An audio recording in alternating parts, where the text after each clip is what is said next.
Shock and outrage among Western audiences after images of a massacre in a small Ukrainian town near Kiev called Bucha. Many have grabbed their pitchforks and torches blaming Russia, but few have stopped to ask, how do I know what I'm being told is true, since so far the only source is Kiev? The world has already seen many war crimes at different times on different continents, but it's time to do everything possible to make the war crimes of the Russian military the last manifestation of such evil on earth. Everyone guilty of such crimes will be included in a special book of torturers, will be found and punished. It's really the job of journalists to examine, scrutinize, and double-check the reliability of their sources. Instead, the mainstream media has been acting more like the Ukrainian government's PR team. Take a look at this segment from CBS. Shared with us a video, images that your government has gathered of what has been left behind outside of Kyiv that I do want to share with our viewers.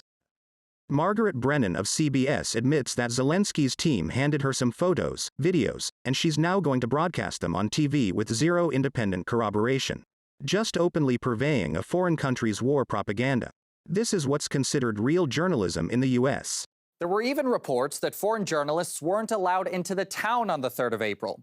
On top of that, Kiev has time and time again demonstrated it's probably the last government whose word you want to take at face value when it comes to horror stories. Remember Snake Island? Vladimir Zelensky claimed Ukrainian troops valiantly fought to the last soldier defending it. All 13 Ukrainian defenders were killed in a Russian bombardment on Thursday. All of the border guards died heroically. They did not surrender. They will be awarded the title of Hero of Ukraine posthumously.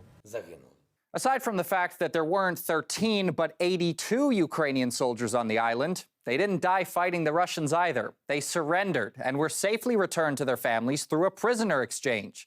Oops. Clearly, that mistake wasn't embarrassing enough, though, since Zelensky was pretty quickly at it again. Several days later, he claimed Russians had bombed a memorial to the tens of thousands of Jews who were massacred in Babin Yar during the Second World War.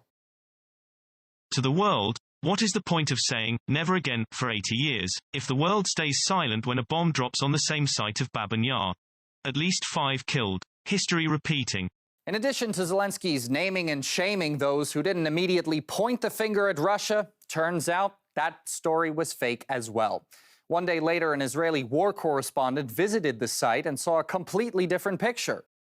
The Babin Yar memorial site was neither destroyed nor damaged. After touring all over the big site, I can report with certainty that no monument was damaged and no bomb, missile or shell hit the area. It's not clear whether Zelensky was lying or if he really believed what he was told. The main thing is, though, it ended up being yet another fake story put forward by Kiev. There's also the Chernobyl nuclear power plant, which Zelensky wrongly accused Russia of bombing. Needless to say, there was no lack of scary projections of another atomic disaster in Europe either. В Чорнобилі вибухнув один енергоблок, але наші хлопці завжди тримали атомну станцію у безпеці, щоб не було провокацій, щоб ніхто не міг на станцію піти, щоб ніхто не міг цю станцію захопити. So, after all these Ukrainian tall tales about alleged Russian crimes, one after another turning out to be fake, should we really just take Kiev's word for it when it comes to Bucha?